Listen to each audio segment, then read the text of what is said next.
And there are literally hundreds of barely or unemployed qualified people. So we start off and there's a concert. The emphasis is on America's butt. And it's a fat butt. Now, usually this would be kind of cool, but this is just really effing annoying. This is a book.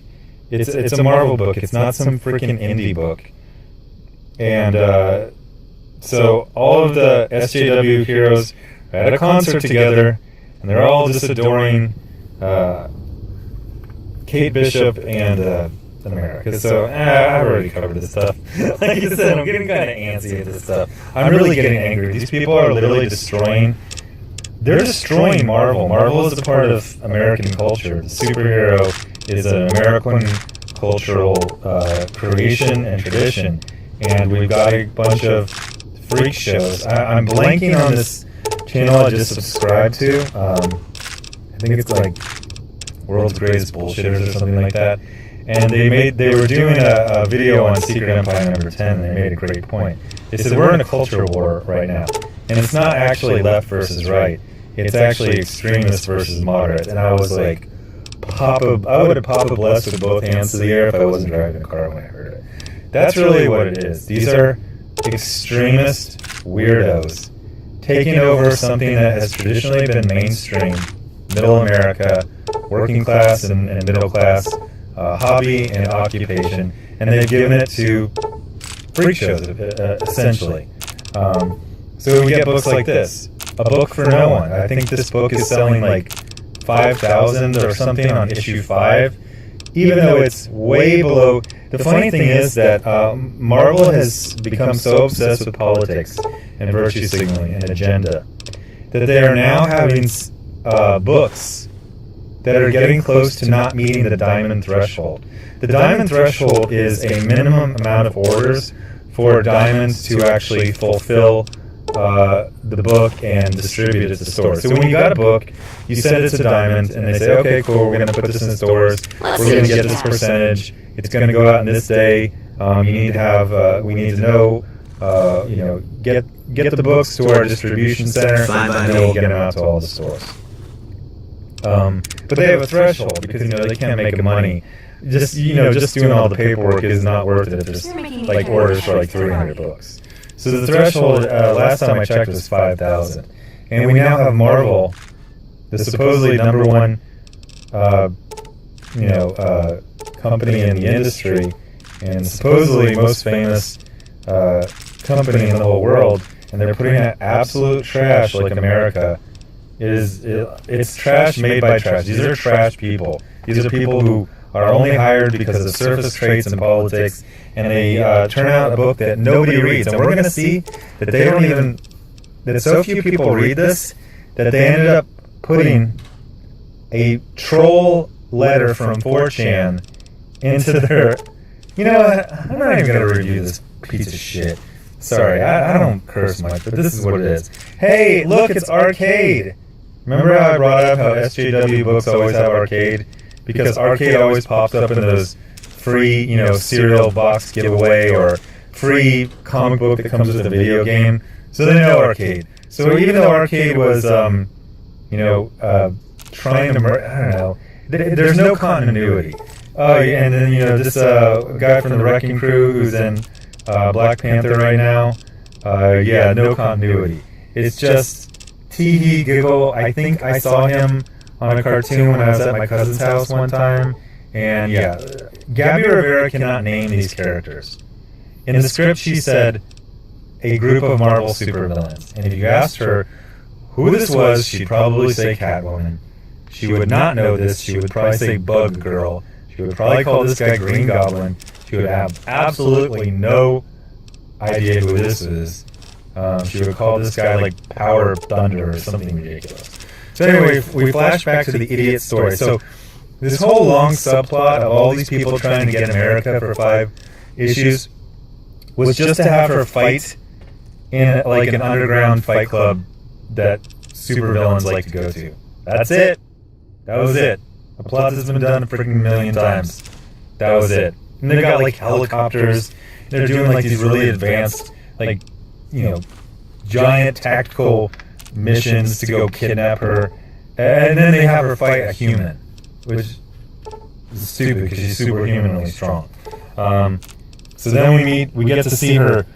Okay, so plot twist after like having an old woman have a lot of interest in America in kind of a maternal, familial way, we find out after 5 issues, oh my gosh, the woman that everyone thought was her grandma is actually her grandma. So then we get a really cool shot of a flabby 7-year-old woman showing off her freaking bingo wings next to an asexual with breast pecs. And the good thing is none of these people are reproducing. The bad news is that they're all going to be with us for a couple more decades. And they are not going to let go of Marvel. People have been saying, Axel Alonso is going to have to be dragged out of there. And I think eventually 1 or 2 key positions will be replaced. But the infection is too strong. The whole milkshake crew are unqualified SJWs. We're going to be seeing trash like this for years and years. So then we get a horrible, oh my gosh, they kidnapped his... and they're doing this like kind of like Sesame Street thing where like every sentence has one Spanish word in it. Freaking idiotic. So then, oh my gosh, they're in a boxing match. The girls that were lovers that never knew each other, hadn't seen each other for 10 years, but it was this big unrequited love, and then she trapped her, and then she's like, I don't need to escape. I'm a brick house, baby. Now where are they keeping Don V? So then, look at this. Look at this monstrosity. These people are freak shows making these comics. This is how you draw a woman now. This is how you get a job at Marvel. You draw a woman. It's not like just that she looks like she's trans. It looks like she's transitioned like 4 times. She went from a man to a woman, to a woman to a man, to a man to a woman, and now like none of the doctors know what they're doing. They're like, we don't know what we're taking off, we don't know what we're putting on, we don't know what to inject you with, we don't know what to file down. Did you just go out there? You'll just have like a man's body, but breasts, but they're flat like pancakes, and you'll jump for no reason when you're in a hallway to shoot, and then you'll make this like really awesome 25-year-old, 30-year-old pop culture reference. This is for sabotaging my and America's first road trip ever. And because nobody puts Chavez in a corner. Yeah, that's right. Dirty Dancing, 1988. What is she, like, supposed to be, like, 18? 18-year-olds making freaking Dirty Dancing pop culture references from movies that came out 20 years before they were born. So then we get the America Can Do Anything. Excuse you, creep. It'll take more than that to knock me out, chicos. The funny thing is that, like, she's such a horrible person. Every time she gets punched, it's like, you feel like you kind of, like, won something in a raffle. Like, yeah! And she got punched so hard, her boobs fell off. And then, oh no, they're gonna come in. Oh, here comes her overweight Grandma Tita, or whatever random Spanish word they're going to put in every sentence. So then she's like, again, this is not girls who are friends. This is lesbian propaganda. Like, just straight up and down. That's what it is. So, are any women in SJW comics ever interested in men? Ever? I cannot remember one even unrequited crush from any woman. Riri's not interested in any guys. What was the book I had? I had like 5 women. None of them talked about it. And they were like, oh, no, none of the 15-year-old girls in Unstoppable Wasp were crushing on anyone. Oh, so we see the same characters again. Gabby Rivera cannot name this character to save her life. She can't name any of these. So then it's like, again, this is absolutely horrid sub-indie style art. And we're constantly reminded, even in a busy, like overly busy plot, that America is an idiot and a horrible person. Lady, I'm glad you're here right now. The lady rescued you. That's usually say something more than I'm glad you're here right now. And apparently Kate's got your back. But I told you to stop interfering. When this is over, you and me are done. Understood?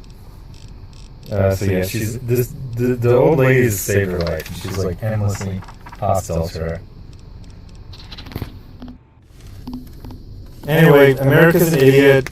We get a bunch of lesbian propaganda and then thing's over. Seriously. Okay, F-bomb coming in. Fuck this comic. I don't care if this video gets demonetized. I'm fucking tired of these people. So then, idiots, Gabby Rivera and her lazy ass milkshake editor don't even notice that this letter from 4chan is obviously making fun of them. It won't go in freaking focus for some reason, but...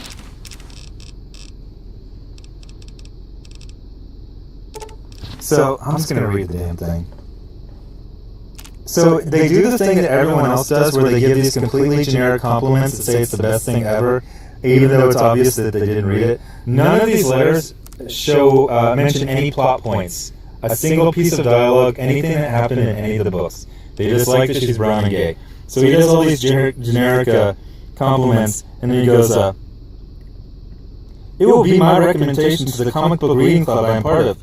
Many of the members are fans of The Room, and I'm sure they will go for it. Hopefully your comics get the love and respect they deserve. So The Room is considered the worst movie ever. He's basically saying this is the worst comic ever. And idiot Gabby Rivera doesn't even get the freaking reference.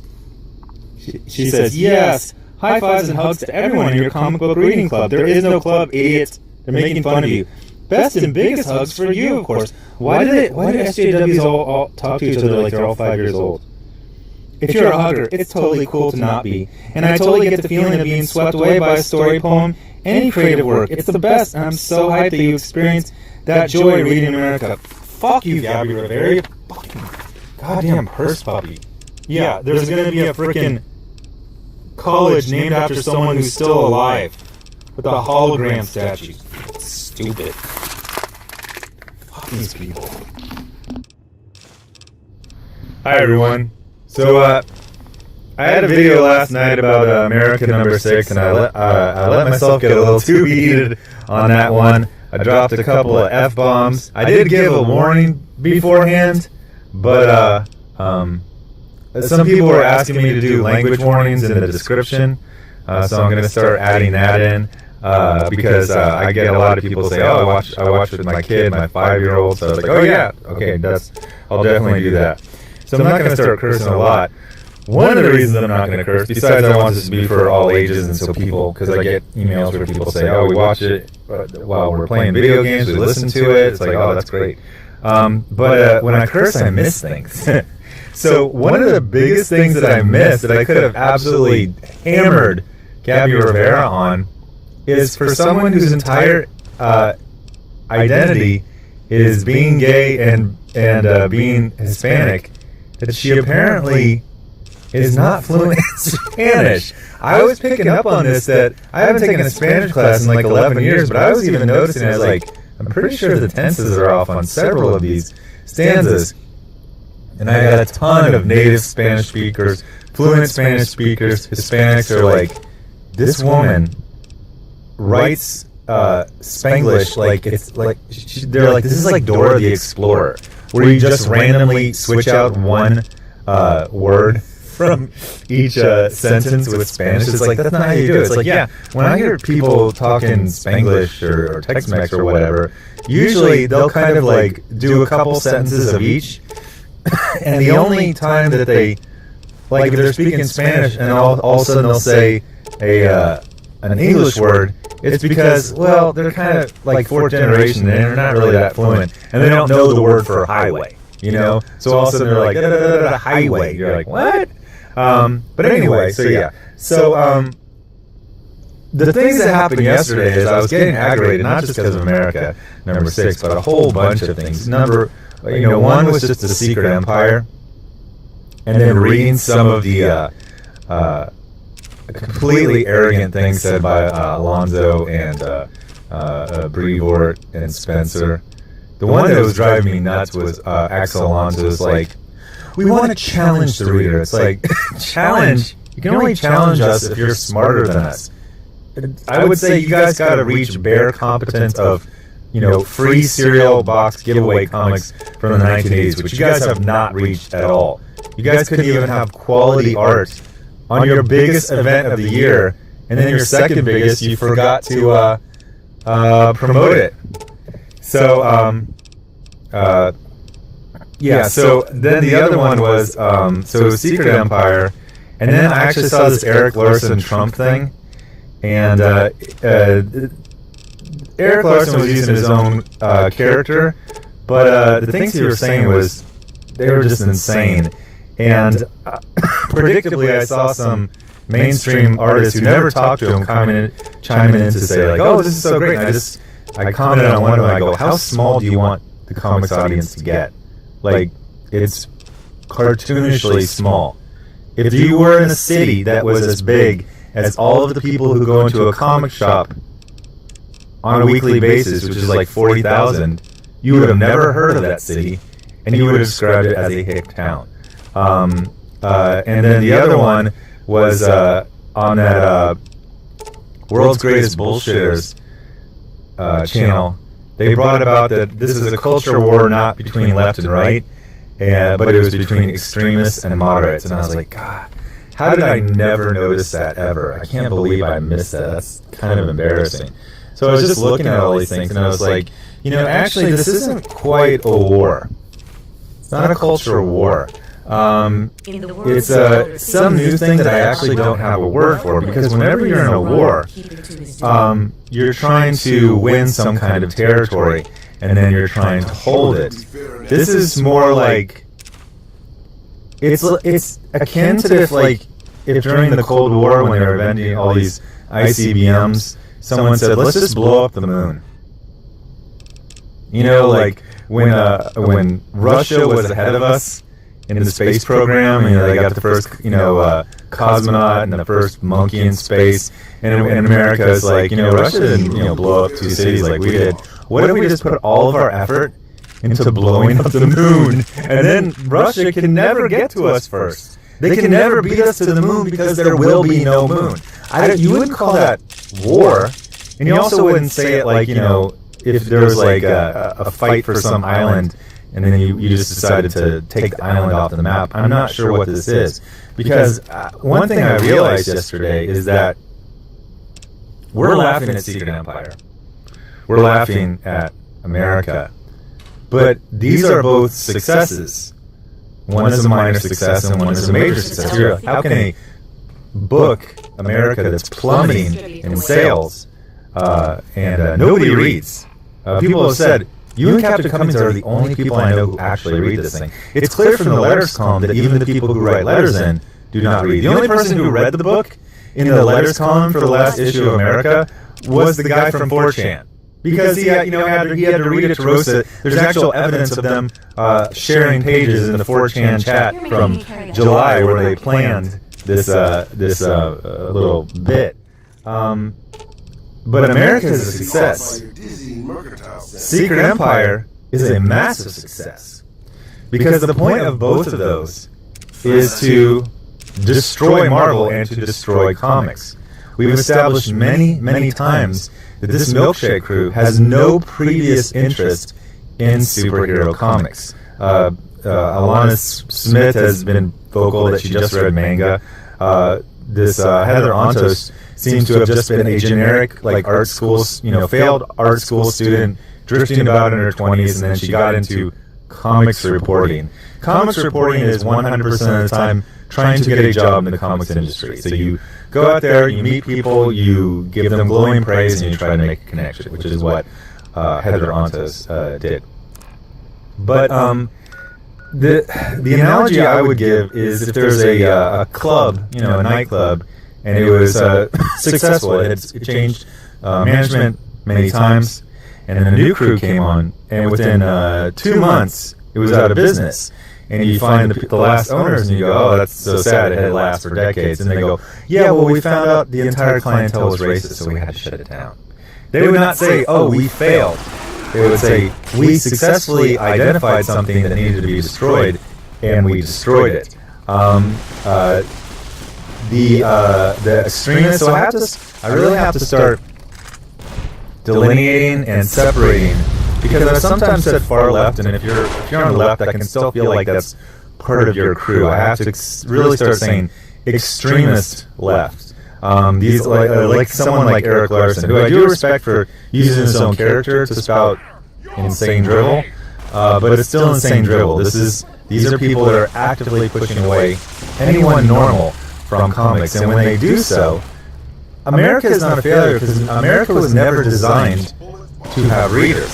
America was designed to make a point, to virtue signal, and to scare away the wrong readers.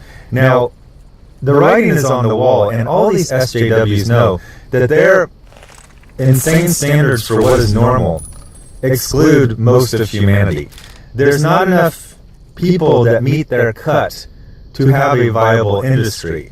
Their point is to prove that and then destroy it and then to move on what they really want to do. Most of these, the milkshake crew, they would rather be editing it at a YA, young adult. That's the type of stuff they're interested in. So they found something that they didn't like, but the people that they hate liked it. So they were able to, weaponize their gender, weaponize sexuality, race, get in, and like I said, I used to hope for these, take this, king and queen off the board and win the match, but like one of my insiders said, like, they're all SJWs. There's a couple exceptions, and those people just have to keep their head up. Brevoort and Brevoort and Alonso get fired.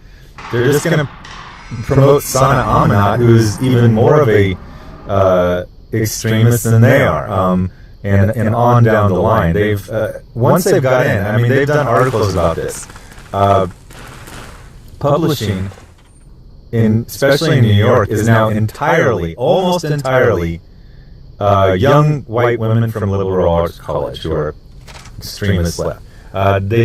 They didn't get in and try for any diversity. You saw that from the Milkshake Crew picture. It was not a diverse group at all, and they don't care, because it wasn't about diversity. It was about destroying something that other people like. Because, like I said, they don't have any real interests. I mean, they're kind of blandly maybe into manga, maybe into anime, but those tend to not be lifelong pursuits. The people who are it seems to me that people who are into American superhero comics, that tends to, if you don't drop it within a couple of years, it tends to be a lifelong pursuit, even if you dip in and out. For my friends who are into manga and anime, it seems to be like a high school, college thing. I don't really see my friends who used to be into it in college, like, they're not still into it. They're, they moved on. And these people have moved on. So when you think about it one way, you're like, why would they do this? Why would, when I do a certain type of video and it does bad, I stop doing it, or I try to figure out why when I talk about, this, is like, are there no views? I was like, well, I don't want to do that because I want to get more views, but America is completely successful. That's why it's staying on even during the legacy soft reboot of the line, because America exists for a company made of almost all, from the new crew, from the young vanguard, all young white women. They hired a gay Hispanic woman who doesn't speak Spanish to write a character she'd never heard of. The book doesn't sell. Nobody reads it. The only people who read it are Comic Book Roast Channel and 4chan. That's the only people reading America. And the other thing is that this is also kind of bait. They're putting out stuff that's terrible.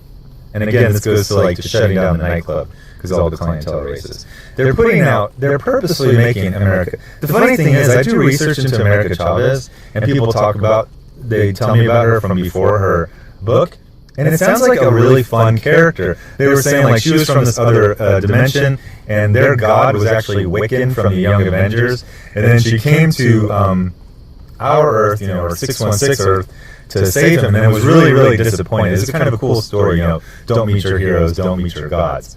And then they're talking about, she had like a male love interest. They did a lot of interesting things. She worked really well on the team, and we've seen she's just a hostile moron right now, because it's bait. They want us to say, man, we really hate America, and then they get to see, look, we put out this high-quality book with a Latina, they'll probably try to roll the L, Latina lesbian, and these racist fans refused. Do you see how bad they are? That's why we had to shut down Marvel. That's why they had to shut it down. These people are going to fail upward. They're either going to move to YA or they're going to move to Disney, which they probably are interested in. Marvel was never anything but a means to another job outside of comics publishing, and they will have the in their weirdo circles. Like I said, these are extremists. Yeah, I gotta find this Eric Larson and Donald Trump. I saw a couple of pages, and this is it's mental illness. It's the sickness of an echo chamber. You're breathing in the mold, the black mold growing on the walls, and it's festering in your brain. So I'm gonna wrap this one up before I start repeating myself. Just to reiterate, SJW Marvel is literally closing, turning off the lights, shutting down Marvel. They are there not to sell books, not to entertain, but to give excuses to shut it down, and then to shut it down, and then to move on to places they actually want to go into. Disney, film, TV, YA. Even people who worked at the last group of employees at Marvel, that will still be a little calling card to get you a meeting at, 20th Century Fox or Hulu or Amazon or Netflix or whatever. Oh, you used to work at Marvel. Oh, I like Marvel. Yeah, we had to shut down because everyone who read the books was in the KKK. Oh, that's so unfortunate. Well, and then they just move on. But, you got that little rubber stamp. You used to work at a major media company. So tell me what you think about this theory. Like I said, I'm going to repeat that I'm not going to be cursing, and if I do curse, it's going to have a language warning in the description, but again, it's going to be rare. Because when I curse, I missed out on something crucial, which is that Gabby Rivera doesn't even speak Spanish. She is faking Spanish. Oíste? It's going to start. That's going to be I'm going to test that theme out. Me replacing one palabra per sentence with its Spanish equivalent. Tienes a lot. Anyway, so thanks for watching. Subscribe. Make sure you're subscribed. Hit the bell for notifications. Check out the Patreon. I'm finishing up the Rebirth, and I'm going to have more new comic reviews. And then I'm going to try to find that Trump book by Eric Larson. I really want a physical copy. Because like I said, it's kind of embarrassing to buy books like that in Comixology because you can never delete it from your account. It always shows that you bought it. It feels kind of grimy. I've got like a bunch of like Iceman issues and like Faith number 7 or something like that. Anyway, thanks for watching. Bye. Hi everyone. So a buddy of mine just sent me this link, which I check it out all the time, but I decided just to do a whole video on it, especially since I've been talking about people purposefully destroying Marvel and comics. But when you look at these numbers, things get to look very, very dire. So this is Comicron.com. I like to go to the monthly sales, and then I just go down here. Now there are some people with low-selling books always argue this. The people with the high-selling books never argue that these numbers are accurate. But the Kwanzas out there, they always say, "Oh, you don't know the real numbers. You don't know." Yeah, I know that comic stores are going out of business that have survived like decades because there's nothing they can sell, at least from Marvel. So you look at this stuff, and it's pretty crazy. First of all, the highest. Oh, jeez. This is worse, because usually when I go to this, it's just like to settle a bet that nobody made with me. I'm just going to like, man, I bet Black Number 5 by Kwanzaa sold really bad. Let me check how bad it sold. And then I checked it and it sold bad. But I don't really look at the thing in its entirety. But when you do, whoo, this is bad. So just to reiterate, this is the summer. Kids are home from school. There should be kind of like a max audience at the comic book stores. And in a country, and these are worldwide sales, but most of the sales are in United States. In a country of 1/3 of a billion people, the number one selling book. You better get out. 128,000. And this is for a huge event. And this is DC again. Like I said, I compliment DC a lot, but those numbers are abysmal. That is just shocking. So Astonishing X-Men, which didn't have a quarter of the publicity that Dark Days, the casting did, it got 122,000. The problem with Marvel is Marvel has been busted numerous times that they overship things. So we have when they say, we don't know what the orders were, that we know that the unit shipped, we don't know the actual order. So Astonishing X-Men was probably ordered lower, but even then, for you don't understand, even 20 years after the crash, Batman and X-Men sold better than this. So Batman, issues 26 and 27, 100,000. And these are like the number one crazy hits out there. They also tend to be, the more popular books get kind of over-ordered, even if it's not egregious. There's going to be 10 versions of Batman. So again, these are orders to shops, not actual sales. Those figures nobody knows. So Secret Empire, Marvel's big event of the year, 85,000. Again, massive overships. Star Wars, I would call a legitimate. That's just straight up sales. But still, this is the Star Wars brand. They are only selling 74,000. You don't understand. These are basically the levels that in the 1980s Jim Shooter used to cancel books at. Walking Dead, 67,000. Those are legitimate orders. Spider-Man 2, which got actually not a lot of publicity. It just kind of appeared on the shelves and I never heard of it. It's rocking there at 67,000. Now again, I say, that looks okay, but again, this is the Jim Shooter cancellation, and even 10, 20 years ago. Actually, yeah, I'm going to do that. Talking like it's not just okay, so, we're going to do monthly sales. So this was for July of 2017. So we'll do July of 2007. Which is funny, actually, my next video is going to be Avengers from this time. Just a coincidence. Okay, so, geez. Thor number one. I think this was a Dan Jurgens run. 165,000. World War Hulk, 155,000. Wolverine, 130. So there are 12 books 10 years ago that sold over 100,000. And there's only 4.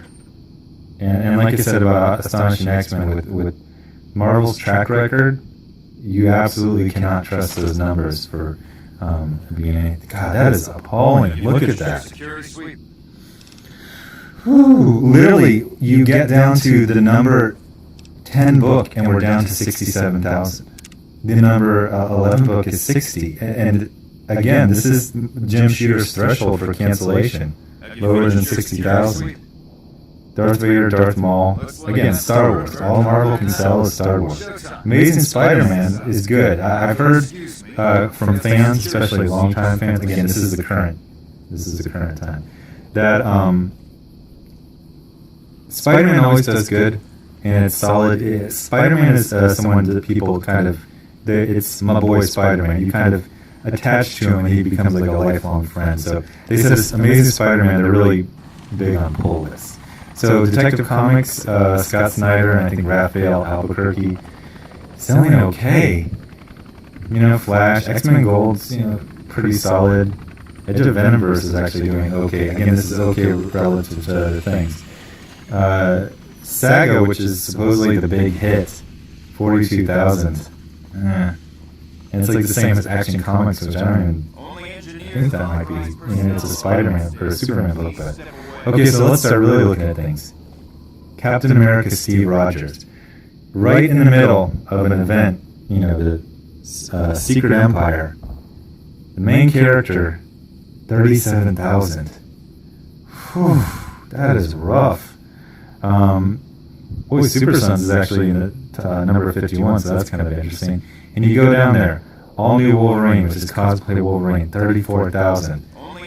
10 years ago, Wolverine, 130,000.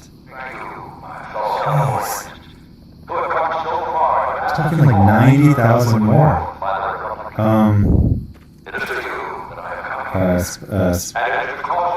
Deadpool, 32,000. Spider-Man Deadpool, same number. This is bad. Okay, so we're still in the top 100.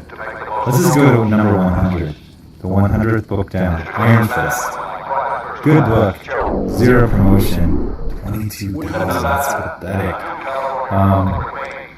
Whereas you go 10 years ago and you look at the book that was 100. Oh, shit. Yeah, actually, down there at the bottom it's the same. Number 100 is Deadpool special. But okay, going back to the current times, this is where it gets really interesting. You go way down to the bottom. Okay, first of all, 384 books. That's just ridiculous. How is any retailer or fan supposed to keep up with that? And about 100 of them are Marvel. So then let's look at stuff like this. Mad Visaggio is a violent, unstable man in a Party City wig who just got accepted to DC's new talent program. Her book, her special, sold 2,871. That's actually below threshold. This is Diamond doing them a solid and saying you didn't meet threshold, but we're just going to ship you in. You go up. Now, a lot of the stuff is, just indie stuff, so you can't really compare it to anything else. And you have to go up a little bit to get to Marvel. There's actually a lot of DC ones, but these are actually reprints, so it'll be a reprint for the previous ones, so it'll sell like 5,000. But here we go. This is to not reprints. Unstoppable Wasp, which was canceled at issue 9. By issue 7, 7,431. Absolutely insane. Moon Girl, 7,500. Moon Girl, we keep getting told is a massive hit somewhere that they can never prove, but the numbers we see look abysmal. We go some more to find some more Marvel books. Occupy Avengers, a book that actually I didn't even know was still being printed, 10,000. Squirrel Girl, 10,000. Nick Fury, 10,000. That's just a fledged shells book that nobody's reading. America Chavez, issue 5, 11,000. I said 5,000, I was wrong. 11,000. It's going to be sub 10,000 by the next time this comes out. Going up, finding more Marvel, Black Panther and the Crew, 13,000. It's actually doing better than America. So a canceled book, and mind you, a book that was announced that it was canceled at issue 2. On issue 4, so people know the storyline's going nowhere. It's still... Whoo, that is embarrassing. A canceled book is doing better. Okay, so let's go. Hawkeye, or a cosplay Hawkeye, fake Hawkeye. Girl, it's not even his daughter. Just a random girl. I'm Hawkeye too. Women can do anything men can do. Okay, pee your name into the snow. Rocket, 14,000. Come on. Shirtless Bear Fighter from Image is selling better. U.S. Avengers, 14,000. Come on. Okay, Mighty Marvel, Mighty Captain Marvel, the flagship character. Flagship of Marvel. They have based their entire company around this woman in quotation marks. 15,000. That's abysmal. And Iceman on issue 3 is at freaking 15,000. That is nuts. This, like I said, you cannot look at these numbers and claim that Marvel is a company that is out to make profit anymore. Absolutely. Captain America Sam Wilson. By the way, I did peek at my Secret Empire number 10 before I threw it in the trash. I literally saw like 3 images from it in the store. because I thought it would look weird if I picked it up and bought it without flipping through it. I'm still kind of salty about that guy not letting me use the bathroom. Spent $30. So the whole ending, like the last panel, was that, yeah, a lot of stuff happened, but Sam Wilson brought the Marvel 616 universe hope. Sam Wilson he used to be a good character who has become Nick Spencer's purse puppy slash megaphone, who uses the black man to launder his own thoughts, just uses it as a puppet.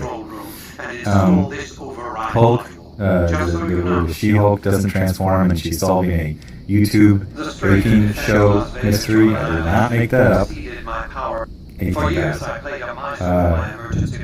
This one kind of hurt. Bane Conquest at 3 is only 20,000. Bane Conquest is just kind of got... It's a good book. It's a good, solid book.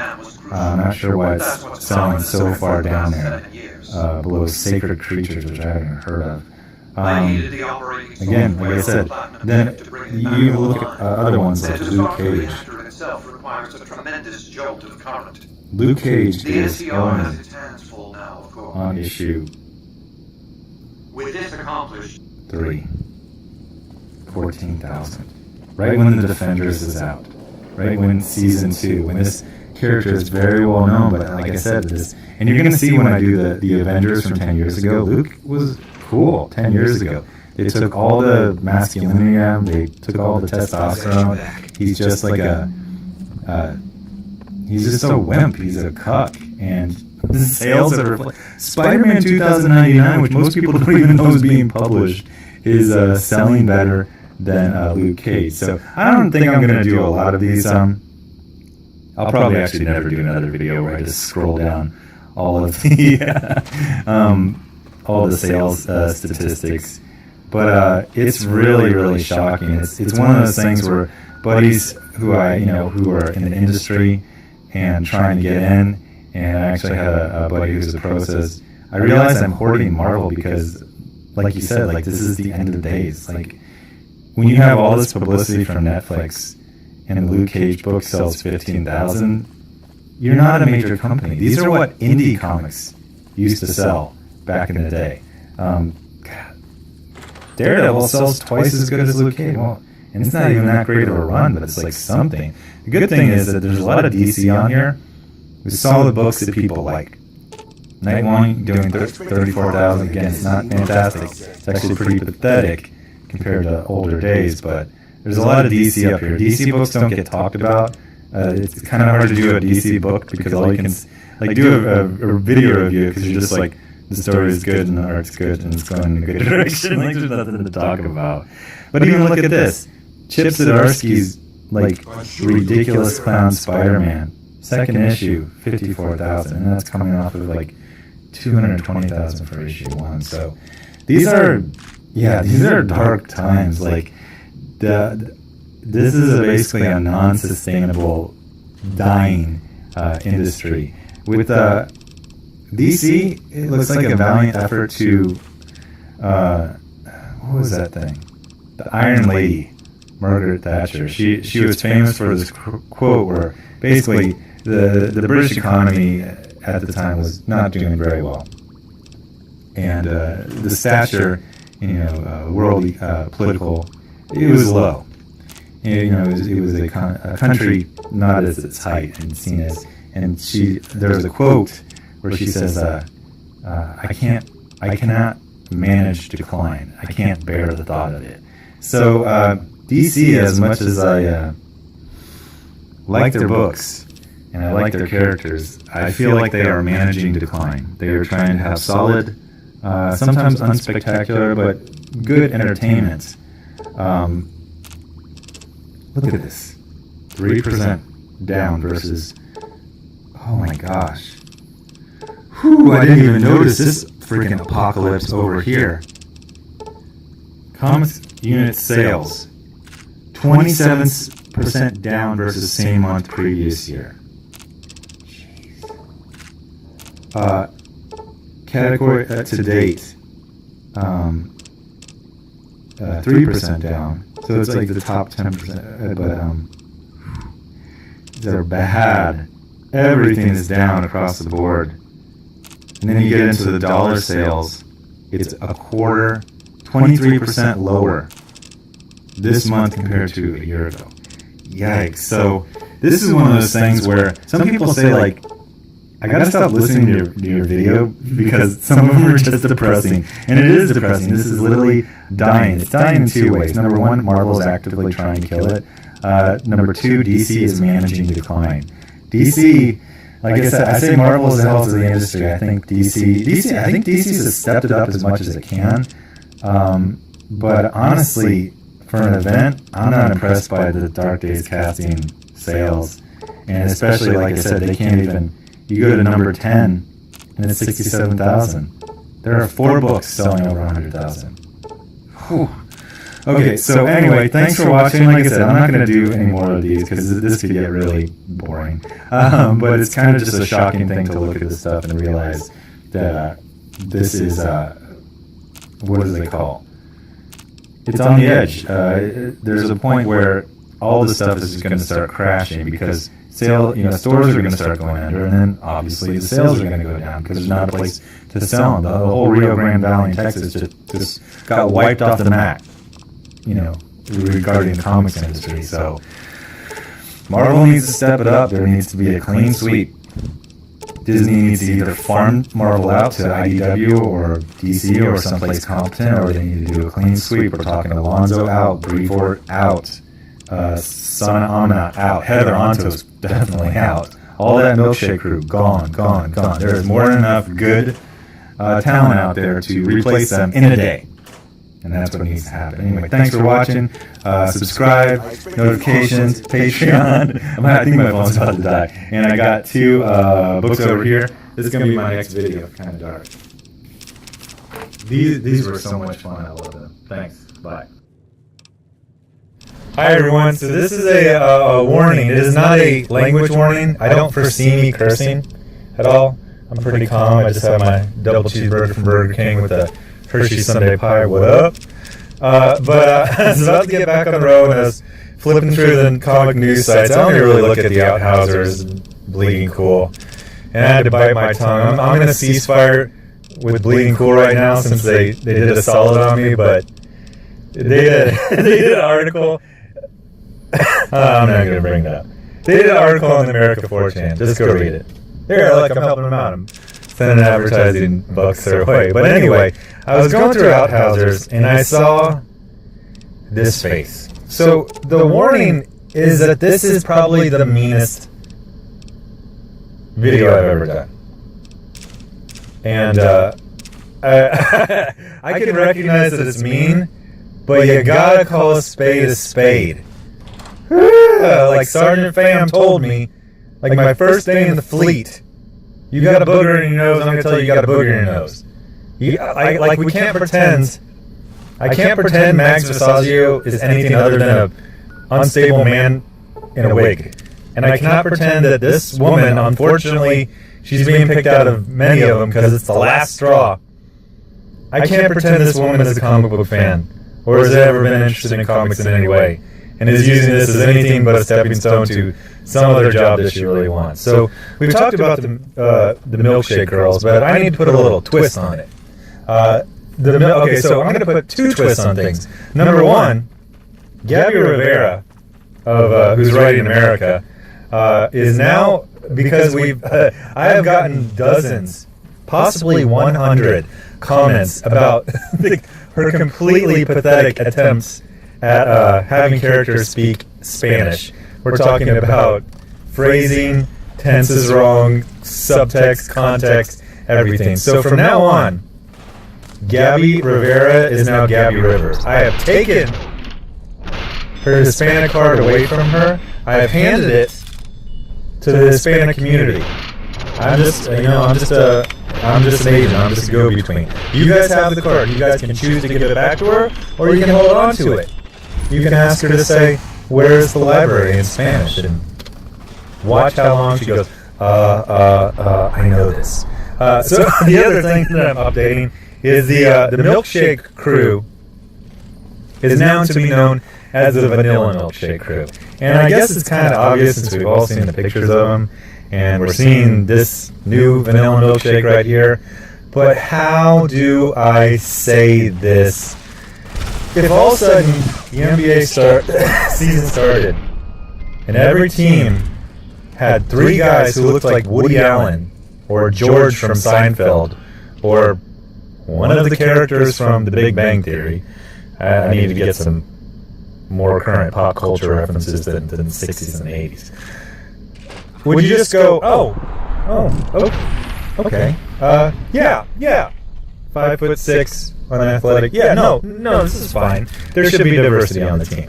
And then you would do interviews, and they would reveal that they've actually never played basketball before. They had no interest in it. They were scouted because for some reason the league felt that there was too many black guys in the NBA, and they had to make things right.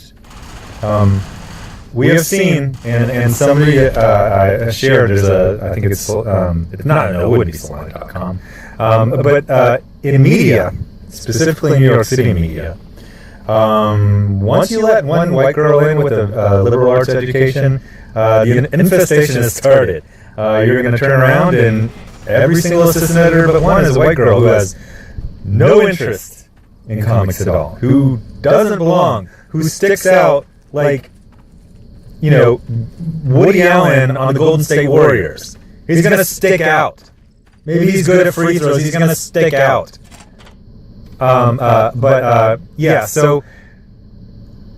the reason that I'm bringing this up is that Valiant issued a press release about a very minor position, an associate editor.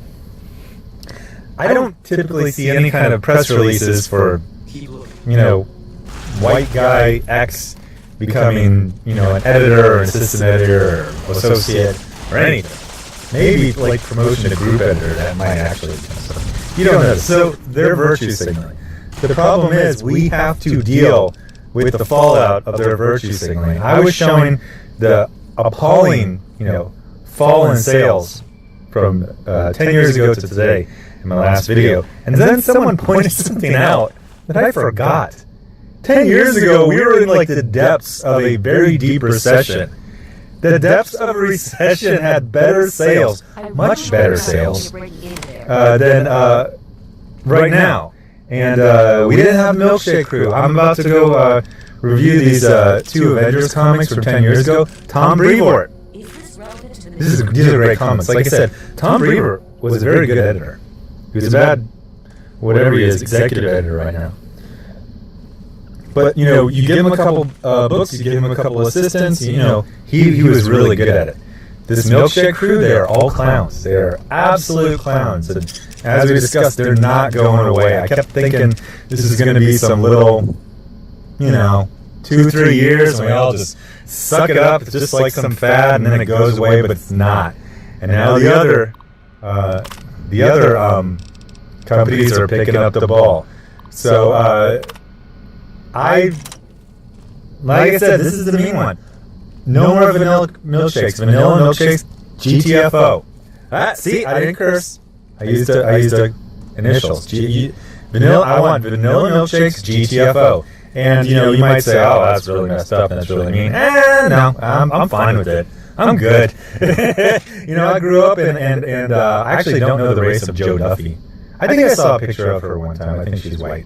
Louise Simonson obviously is white, but you could kind of tell, like, there aren't a lot of girls that are into superhero comics, but they kind of fit into a couple molds, and they're, I would say, nerds or tomboys. These Milkshake Crews and this, like I blanked out her name on this video because, like I said, honestly, I know this is a mean video. So I don't want to, she's just trying to pay the rent. But what I'm saying is, a bunch of beta cuck white knights have decided they're going to be... Is Captain Save-A-Ho cursing? Not cursing to say that. And show their diversity, and then every girl they hire is some white girl. There should no more diversity checklist hires. I want what has traditionally been good editors, which, as Kevin Smith said in whatever movie 20 years ago, under and overweight guys who don't get laid. Tom Brevoort, overweight guy who does not get laid. very good editor. Yeah, all these other, a bunch of nerds, okay? We need nerds who grew up reading comics. That's who writes and edits good comics, not Little Miss Bryn Mawr. I actually looked into this person's background. I'm not going to give away specifics, but everything I guessed was what was true. She came from essentially nowhere, generic media jobs, some worthless Bachelor of Fine Arts from a college I never heard of, and this is what gets an announcement. Hey, comic book reading, hey, comic fans, get ready for excitement. A white girl with a BFA degree with no experience in comics is now an associate editor, which means she does like special projects and all types of stuff like that. It's like, what? What? What? That's your announcement.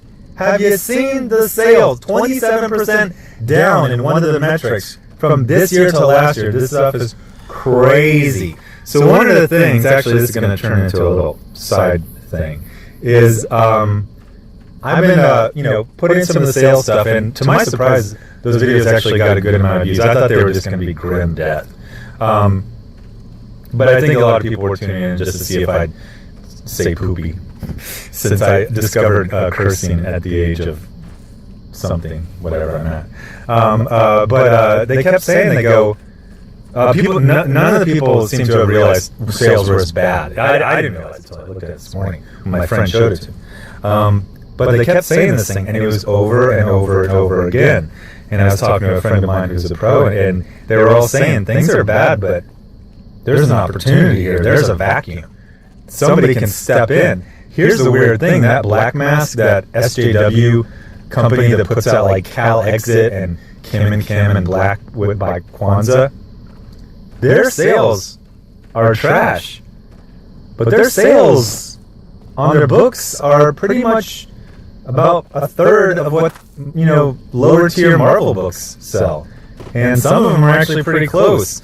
So the weird thing is, Marvel's gotten so small that you don't need a big company to kind of almost be able to match their numbers. So that really got me thinking about, because the rumblings I've heard about, maybe this supposedly dead time is a good time to plant some seeds. You plant seeds in the spring after the winter killed everything. So the thing is, like I've consistently said, me, Cap Cummings, my boy Rob from Comics Explained, we're talking videos that consistently, obviously we're at the low end, Rob's at the higher end, 5 to 10 to 15 to 25 to Rob with 80 to 100,000. Every video. There's an audience out there. There's an audience that is waiting for good books, a good imprint, a good small company, can maintain quality. And I just say, here's a tagline for you: no SJWs, no politics, just heroic action stories. So I don't know. I mean, when Black Mass was announced, I was like, they're done. They'll do like one of everything and it'll just disappear. But even though they do like SJW trash, they're at least trying new things. They typically get okay-ish sales first issue. People are hungry for books. And there's 300 books out there, but there are not 300 good books. There's not 100. So I don't know. Tell me what you think about that. If you're waiting for some little teeny tiny company, some boutique, 3 to 5 books a month. That'd be kind of cool if you could get a little company with 3 to 5 good books, and then you buy them all. Man, you can just know the whole universe right there. So tell me what you think about this video. Is this the meanest video? I got into a rant and I said some stuff about Gabby Rivers. I didn't remember saying it. People were like, "Oh man, you said this." I go, "Oh really? I did?" I went back and I rewatched the video. I go, "Oh, that was rough, but yeah, I stand by it." If you're actively participating in destroying the industry, I'm not going to feel bad about getting a little salty with my language. But anyway, tell me what you think about this Vanilla Milkshakes GTFO. Tell me what you think about, where's this going to end? Are we ever going to go back to over and underweight guys who can't get laid editing comics as, you know, good Lord intended. Tell me what you think about my idea of a small boutique. It sounds kind of fruity. Just say a small company or imprint, you know, allied to an existing company that just sets out to have a small core line of good stories revolving around heroic action, whatever genre. Anyway, I thought this was going to be a short video. Actually, it wasn't. Anyway, thanks for watching. Subscribe. Make sure you're subscribed. Hit the bell for notifications. Check out the Patreon. Producing new stuff. And I'm going to be doing 2 Avengers stories. It's the 2 Bendis and Laniel Francis Yu stories where they're kind of setting up a secret invasion.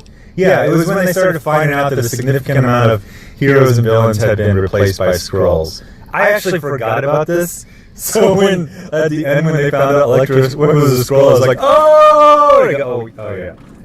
yeah. I know all about the story. I just forgot about it because it was 10 years ago. It feels like a lot longer.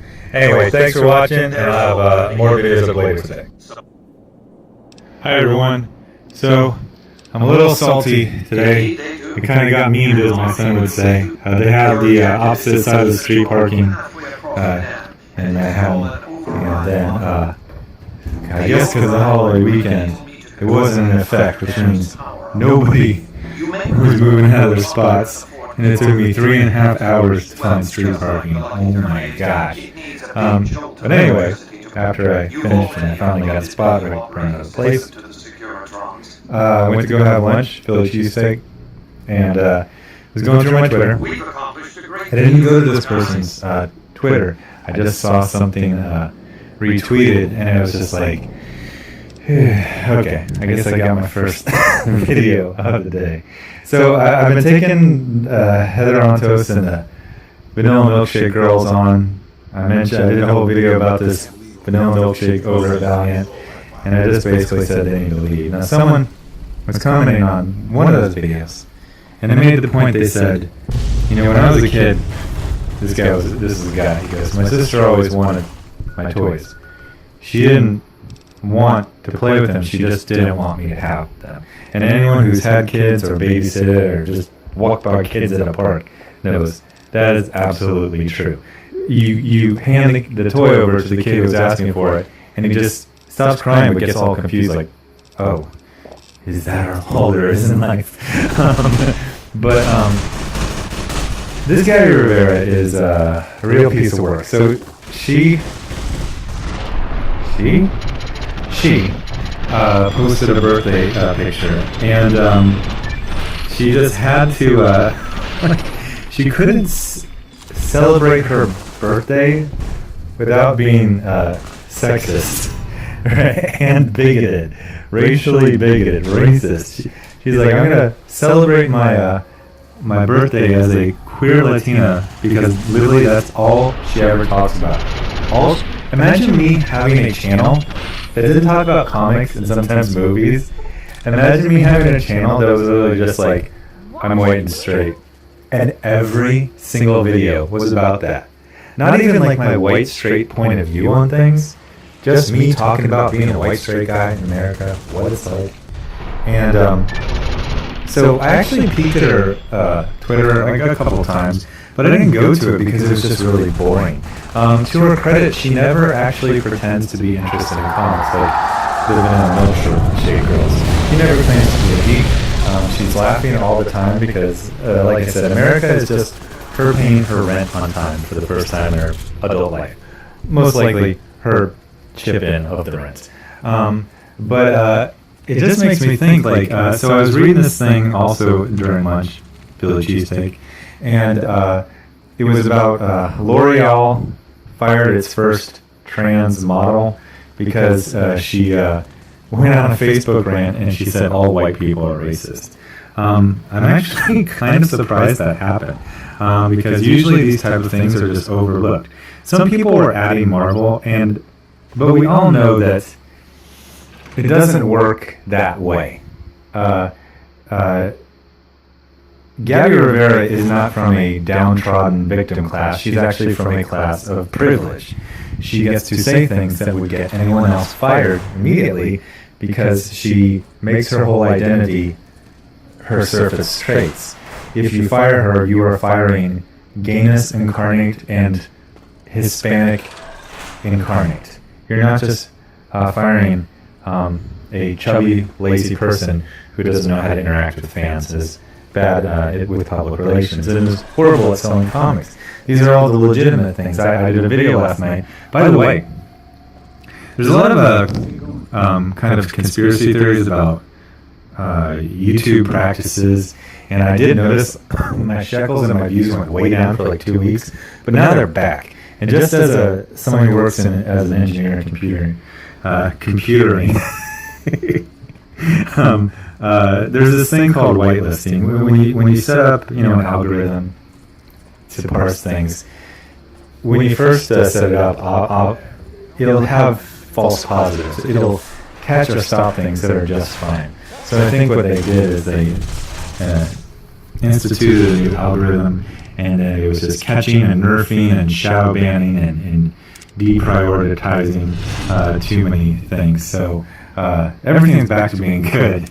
And I actually watched a couple of Jawbreakers videos that were freaking hilarious. One guy actually introduced sneezing, which I think is kind of next level. I mean, I cough, but he started sneezing. I mean, he did the whole build-up, like the really cartoon, and it was a real one, too. And he said, I could cut that out, but I won't. I was like, that's my boy.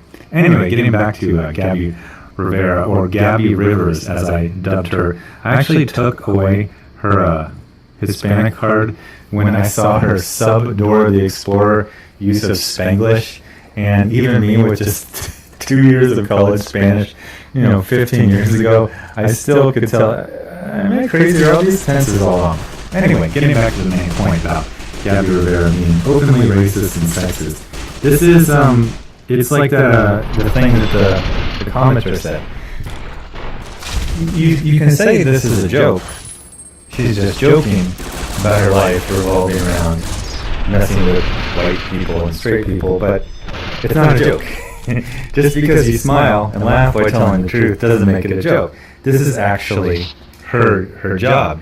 This is what she's there for. This is what the vanilla white milkshakes and the beta cucks at Marvel, this is what it's designed to do. I did a video a week or so ago after I watched the founder about Ray Kroc, who actually isn't the founder of McDonald's, but he's the founder of the McDonald's that everyone knows. And I was saying, there needs to be a Ray Kroc out there.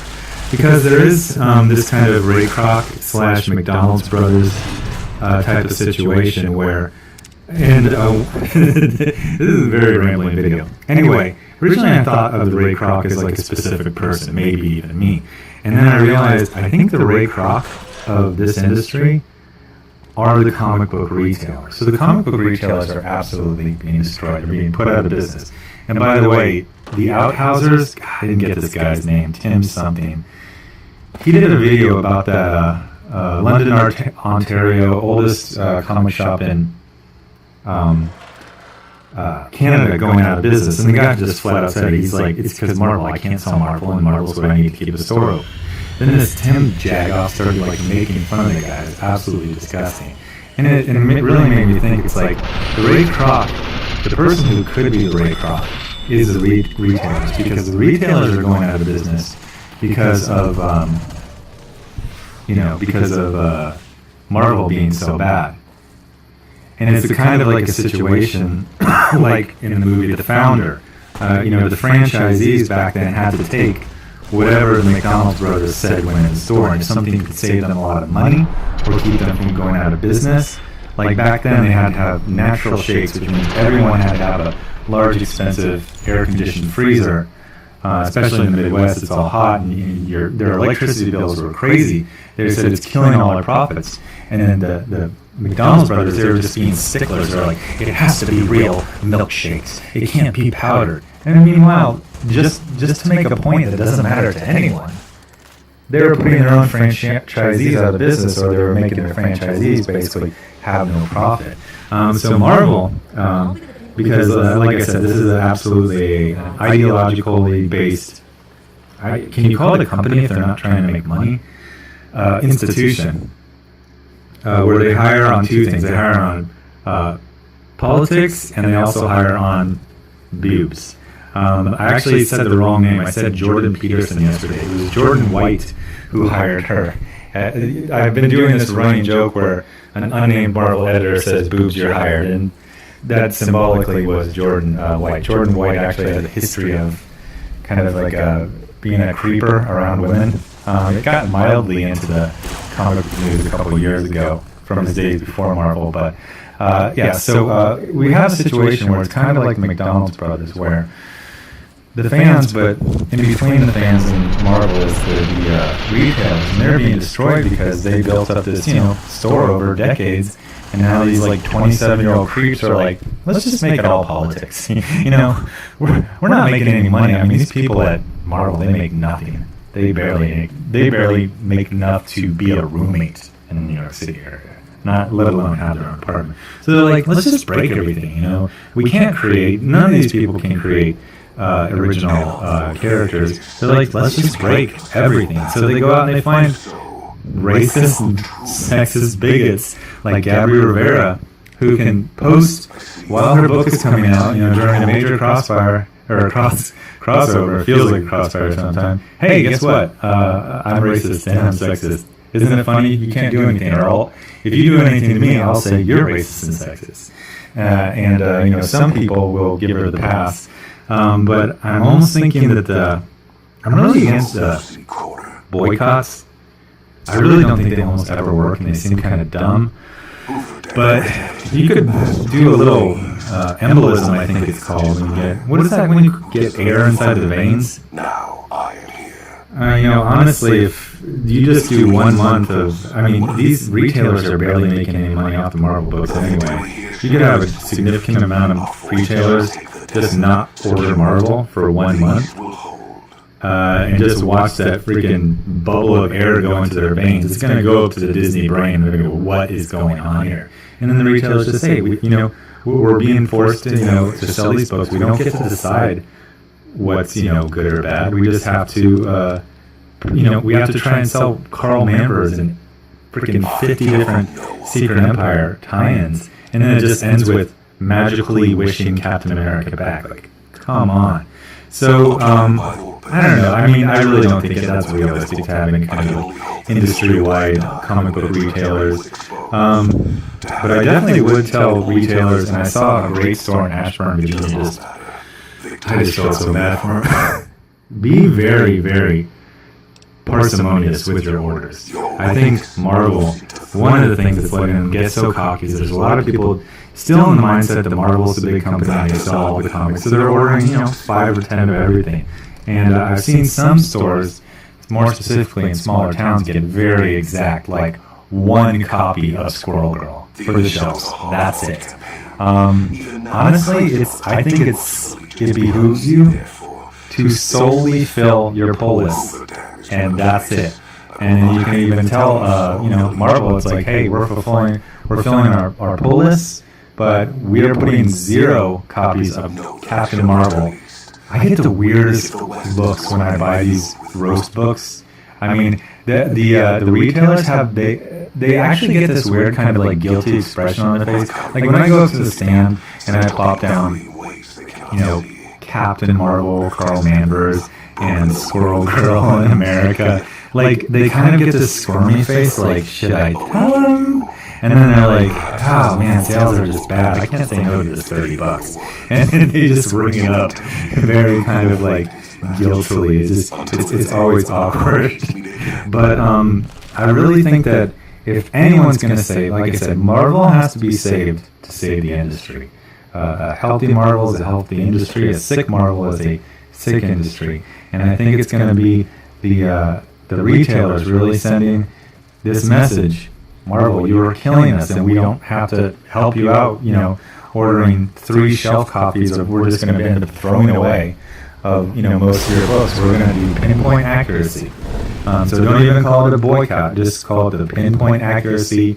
We are going to fulfill pull lists, And, we'll have a core, 20, 30 books that we'll actually order for the shelves. And besides that, sorry, we're not gonna waste our money, because Marvel's, this current group of Marvel has put it flat out that they do not care about the retailers or the fans. It's all political. If they got to put out, a store that's been in business for 40 years out of business, well, you know what? I bet a lot of your clientele are racist, so maybe it's good that you're out. Maybe you were racist too. I mean, we do have moral arbiters like Heather the Doxer Antos and Alana Smith lecturing people her father's age, so it's time to stop. Anyway, this wasn't even a planned video. I got lots of actual comics planned. I'm doing the Carl Manvers and then those 2 issues of the Avengers from 10 years ago that are amazing. So anyway, I'm going to try and find that Trump comic this weekend. What is this? I don't want that stain in my Comixology account, because you could never unorder something. Anyway, thanks for watching. Subscribe. Make sure you're subscribed. Hit the bell for notifications. Check out the Patreon. The Patreon's doing great. Papa bless to all you people. We're actually, I had one artist I wanted to work with again. He's busy, 3 projects. That's a good problem to have. I'm really happy that he's busy.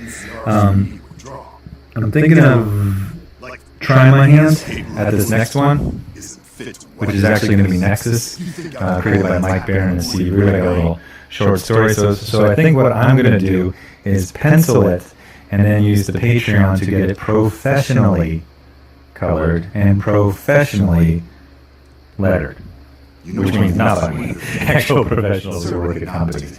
And the Patreon will let us create that story. So anyway, thanks for watching, and I'll have another video up actually pretty quickly. Hey guys, this is my review of America number 6. Got my diversity in comics going on. I'm going to punish myself because I drank 5 beers yesterday. Got my pre-workout drink. I'm going to go run 7 miles in all this beauty right here. There's a nice trail that goes all the way around the lake. House, Vegas. The first thing I want to say is this is not real. All this you see in front of you, it was man-made. All the lakes in Kansas, I know for a fact, were dug out and the water was put in there. It's much in the same way that this book was done. It's real. People really made this. Nobody reads it. Okay, so I did watch his review of this book. I normally never do that because I don't want to steal any ideas. He didn't really go over the book so much, so I think we're fine. Your performance has been nothing short of... I also watched the video that he put out the next day, where he was talking about the culture war that's going on, which is 100% true.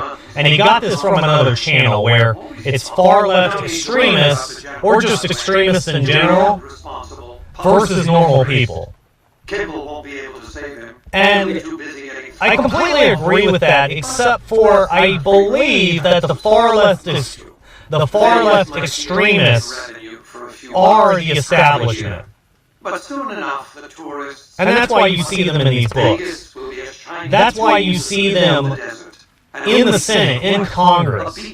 They have completely taken over the Democrat Party and use normal people as pawns. I mean, I'm being extremely serious here. I would say that to a certain extent it is with the Republican Party too. They use people as pawns, obviously, but some of the stuff that the Democrats say, you cannot be following politics and be a Democrat. That's just my serious opinion, if you're a normal person. That's all I'm going to say. Let's get into this review, though. So, this is a real thing. This is what Marvel wants to push. This is what they believe that people in America like. And these people that are extremists, they think legitimately that people are like this. Or at least They know that propaganda works, Mr. House afforded him every luxury and they at his believe that if they disposal push this from out the enough, out of gratitude, it will change quite a people's sense of minds. pride for his choice in lieutenants. What I first find that's funny about this whole thing is the emphasis on this Occasionally tales of their book exploits right found here, their this way back cover. west. It's America Chavez's ass. Eventually, the stories So, concerning like, the duo were collected it's this and double published, think and standard proved to be where quite popular with children. you're not supposed to objectify women, The Courier. Raoul but then they put the objectification right in the square view of the cover. Mojave was filled with tales. But it's all right because she's a lesbian with Hawkeye here. You know, and Mr. House showed little interest on the rumors. it's funny because if I made this argument to somebody that wants to defend Marvel, it'll be like, oh, that's not true. Despite her departure from the group, the Brotherhood's peace treaty with NCR came. She's one of these characters that they don't want to make lesbian, but they basically push that fact She was all the never again time. permitted Go to and enter read the bar Generations when it's called home. Hawkeye and tell me Fearing for the otherwise. safety of anyone she associated with, She continued her solitary life as a distinctly scavenger. pushes away Hawkeye, even though she basically has this deep, close relationship. Repaired, and research notes mysteriously conclude. You know, this isn't Hawkeye that's like 30 years older than her. However old Without the Clint's supposed to be organization, right runner now. could cook, You know, the violent, regular driving news. Afri. This is like They were easy prey. 20-year-old, same-age Hawkeye. Mr. House's power play following the defeat of Caesar's And when have you ever, and I mean ever, seen her with anybody? established widespread Besides being best friends with America Chavez in some sort of weird pseudo-lesbian with relationship. the followers of the apocalypse. That's exactly what He this settled down in the is. outskirts It's of the boneyard, where he worked lesbian propaganda. After You know, I Mr. House usually gained wouldn't control care of about Vegas, this sort of thing, he sent but a it's in security every force single to book, Springs so as it a has to token be of talked appreciation about. for And helping then the it's courier. basic. They're taunting Victory everybody was a mixed with message, this however, as he continually monitored the town for Mr. House. SJW In the years following the glorification. destruction of Cassidy caravans, You know, it's NCR exactly what's used going on. evidence of the plot to blackmail the Crimson Everybody Caravans knows it. and the Nobody Democrats. reads this shit. NCR enacted strict trade laws with little resistance, strengthening their supply lines and their position So, in the let's Mojave. look at the art. Cassidy I'm not going to go through all this book. in its old world glory, It's not worth my humming time. with power, the likes of which the Mojave So- had never seen. Vegas burned brighter than The ever. the assistant editor, with the associate editor, whatever, Cass's heart Sarah sank. Brunstand. Just a little. I don't know who Her that last is. words were to the dam. From what I've seen, they have one male We were assistant going editor. full speed ahead, but facing backwards the whole time. Thanks to the That's Courier it. and Lily, a cure for the nightkin's schizophrenia was This found. one was written by Gabby Riviera. Kelly Thompson is a consultant, I guess, because Gabby doesn't know comic books. The Raymond town became known as a Bilbos is an artist that is a token hire for Marvel. He continued to He's not very good. half doses. And Look although at this. she remembered her He's grandson, somebody that could be her good. mind remained muddled and confused. But the problem is, he doesn't care. And traveled west. This is what happens when you push this sort of extremist mentality. These people don't care about the thing that they're in. Like Diversity in Comics says, this is a stepping stone for those people to a bigger platform, to a better situation. Not necessarily so much for Raymond here, Revitalized by Violetta's brain, Rex eventually learned to but balance the memories for of people like Kelly Thompson, Violetta's experiences. for people like Sarah Brunstand, Heather His mind Antos, had difficulty Amin Ammons, Rex eventually is that how you found say her peace name? with his The new, one that more edits vicious self. Though Miss Novak Marvel. was a low None of these people care about for the Marvel. Legion, They wanted to none of fail Novak's because they citizens died, and distinctly still see what is in the going weeks that on. followed, several bright followers returned They to hate. Novak to I mean, help look at this. restore This its is a woman. defenses, allowing it to remain independent of NCR. Though NCR was Okay, withdrawing from the region, so Boone remained in New they Vegas, distinctly finding hate where work as a Marvel security guard is. and caravan scout along We the can see highways. this.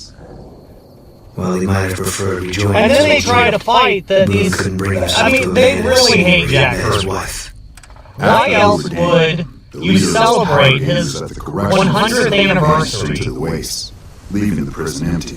by publishing stuff like this and making the wasteland. comic Its carcass character that he created prospectors. that was basically promoting like his pride for America, a Nazi. Oh, we made it in the same week that he was born, and the real Captain America punched him. Sheriff for Prim. Yeah, Kirby killed actual Nazis. Well, I don't know if he actually killed anybody, but Prim continues he fought in a war to kill Nazis, to stop a totalitarianism regime that killed millions of people. After the death of Chief Hanlon, the power of NCR's Rangers... You can tell this from his work, that he was against collectivism and was for individualism. You can tell this. Became a shadow of what it once was to people across the wasteland. After their bold arrival at Hoover Dam, nice the rebels disappeared as quickly as they came. Legends of their power spread throughout the Southwest. Depressing now to see this shit right down the toilet. You know, it's one thing to be... So the Courier's Road came to an end. For now. You know, for in the new world, the type of liberalism that, like, Mark Millar promotes and other individuals that made good comics. And then it's this. This is just straight up propaganda that nobody reads. It's for a paycheck. It's phoning it in. I mean, nobody wants to look at this. I showed this to my wife and she instantly laughed. She laughed her ass off and was like, what is this? And let me tell